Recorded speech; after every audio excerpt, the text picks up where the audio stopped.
وَأَقْسَمُوا بِاللَّهِ جَهْدَ أَيْمَانِهِمْ لَئِن جَاءَتْهُمْ آيَةٌ لَّيُؤْمِنُنَّ بِهَا قُلْ إِنَّمَا الْآيَاتُ عِندَ اللَّهِ وَمَا يُشْعِرُكُمْ أَنَّهَا إِذَا جَاءَتْ لَا يُؤْمِنُونَ۔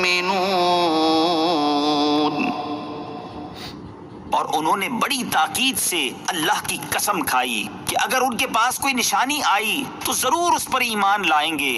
تم فرما دو کہ نشانیاں تو اللہ کے پاس ہیں، اور تمہیں کیا خبر کہ جب وہ نشانیاں آئیں گی تو بھی یہ ایمان نہیں لائیں گے۔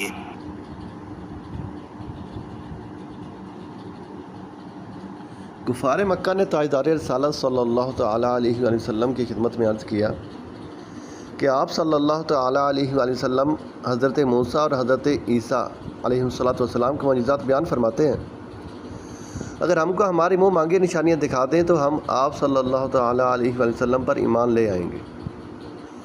نبی کریم صلی اللہ تعالیٰ علیہ وآلہ وسلم نے فرمایا، تم کیا چاہتے ہو؟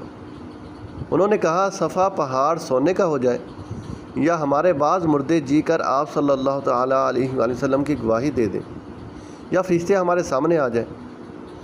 آپ صلی اللہ تعالیٰ علیہ وآلہ وسلم نے فرمایا، اگر ان میں سے کچھ دکھا دوں تو ایمان لے آؤ گے؟ وہ قسمیں کھا کر بولے کہ ضرور۔ آپ صلی اللہ تعالیٰ علیہ وآلہ وسلم نے ارادہ فرمایا کہ دعا کریں۔ حضرت جبریل علیہ السلام نے آ کر عرض کیا کہ اے محبوب صلی اللہ تعالیٰ علیہ وآلہ وسلم، آپ جو دعا کریں گے قبول ہوگی، لیکن اگر یہ لوگ ایمان نہ لائے تو ابھی ہلاک کر دیے جائیں گے، اور اگر زندہ رہے تو شاید ان میں کوئی ایمان لے آئے۔ تب حضور اقدس صلی اللہ تعالیٰ علیہ وآلہ وسلم نے دعا کا ارادہ چھوڑ دیا۔ اس پر یہ آیت کریمہ نازل ہوئی۔